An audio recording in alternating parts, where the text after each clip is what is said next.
Sistem kedua tersebut bisa menggunakan sistem penempatan di seluruh wilayah Indonesia. Jadi sistem yang kedua itu adalah malam ini Mimin kembali akan membahas terkait P3K Guru.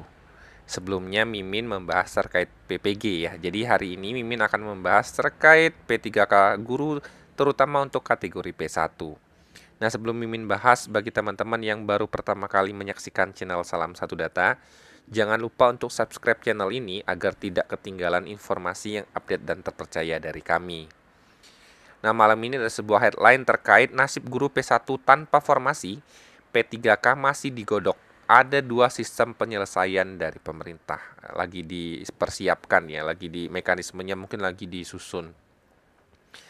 Nasib 62.546 guru lulus passing grade atau prioritas 1 atau kita kenal dengan kategori P1 yang dibatalkan penempatannya oleh Kementerian Pendidikan dan Kebudayaan masih belum jelas.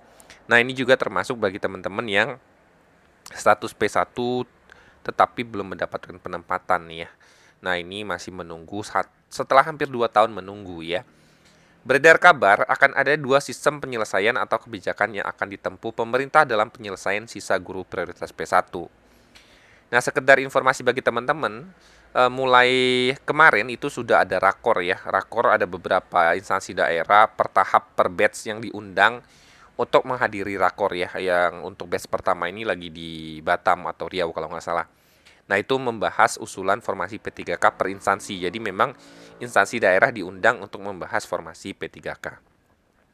Hal tersebut diungkapkan Ketua Forum P1 PGRI Pembatalan Nasional, Bu Dewi Nur Puspitasari, setelah bertemu dengan salah satu pejabat Kementerian Pemberdayaan Aparatur Negara dan Reformasi Birokrasi atau dari Menpan RB ya.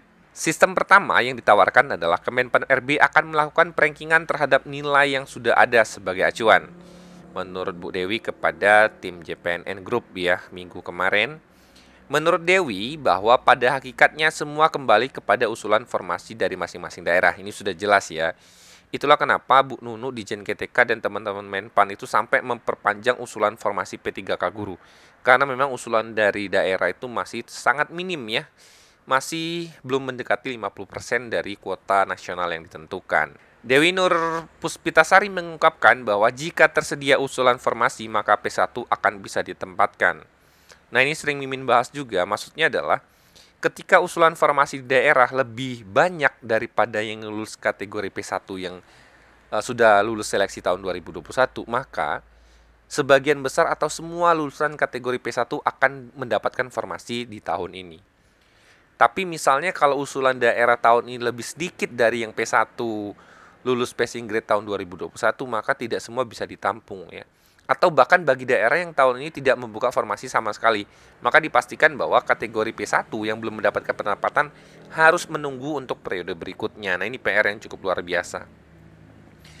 Sebaliknya, jika tidak tersedia formasi, kemungkinan besar tidak akan ada penempatan, kecuali apabila yang bersangkutan bersedia ditempatkan di seluruh wilayah Indonesia. Jadi memang solusi yang ditawarkan itu adalah memang pertama, formasi yang diusulkan daerah harus banyak. Yang kedua, mekanismenya adalah jika memang tidak ada, akan dioper kepada wilayah-wilayah yang memerlukan formasi P3K Guru ya. Jadi memang ada dua opsi yang sekarang sedang dibentuk. Nah, opsi berikutnya atau mekanismenya memang masih menunggu hasil rakor ya. Nanti Mimin sampaikan hasil rakor yang pertemuan teman-teman instansi akan Mimin buat videonya beberapa hari yang ke depan setelah menentukan hasil finalnya kira-kira ya. Sistem kedua tersebut bisa menggunakan sistem penempatan di seluruh wilayah Indonesia. Jadi sistem yang kedua itu adalah memang pada hakikatnya ASN itu ketika kita kontrak buat di perjanjian sebenarnya syaratnya adalah siap ditempatkan di mana saja. Kebijakan ini lantaran aparatur sipil negara atau ASN seharusnya bersedia ditempatkan di mana saja, jelas Bu Dewi ya. Merespon kabar dua kebijakan tersebut, Ketua Forum Guru Honorer Negeri Lulus Passing Grade ya, ini sudah sering sekali Bu Heti menilai yang lebih menguntungkan adalah sistem kedua, yaitu memang guru bisa ditempatkan di seluruh wilayah kerja di Indonesia. Jadi memang tidak hanya menunggu formasi yang dibuka di instansi daerahnya. Pasalnya menurut beliau bahwa guru P1 sudah pasti mendapatkan formasi dan penempatan. Jika harus ditempatkan di luar daerah tidak masalah menurut saya daripada menunggu formasi di daerah sendiri yang tidak jelas kapan adanya. Selain itu, kata Bu Heti bahwa adanya penempatan di luar daerah akan memudahkan Kemendikbudristek mempunyai data sebaran guru honorer maupun ASN di Indonesia. Sebaliknya untuk sistem perankingan, Hetty Kustrianingsih mengaku pesimistis seluruh sisa P1 akan terakomodasi. Jadi dengan mekanisme yang pertama, kalau di ranking dan rankingnya itu menunggu formasi yang tersedia, beliau itu pesimis bahwa semua daerah mengusulkan formasi lebih banyak daripada yang lulus P1. Rankingan akan memprioritas guru induk dahulu, jadi memang riskan juga kalau pakai sistem ranking menurut Bu Hetty. Hetty Kustrianingsih pun mengungkapkan bahwa pilihan sekarang ada di tangan guru yang lulus PG, yang juga merupakan P1. Kalau ingin bertahan di daerahnya, maka harus sabar menunggu. Sebaliknya, bila mau mengabdi di daerah lain, maka peluang menjadi ASN P3K lebih besar menurut Bu Hetty. Jadi sebenarnya untuk saat ini, mekanisme seleksi P3K guru tahun 2023 itu terkait mekanisme, kemudian terkait formasi itu sedang rakor seperti yang Mimin sampaikan ya.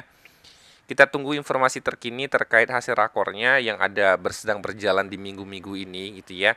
Semoga saja apapun konsepnya itu memang membuat semua terakomodir ya, dalam artian bahwa mungkin tidak semua kebijakan bisa menyenangkan semua orang, tapi sebisa mungkin kebijakan yang diambil dari teman-teman Kemendikbud nanti memang berpihak kepada seluruhnya ya, mengutamakan kemaslahatan banyak guru yang sudah berjuang selama ini.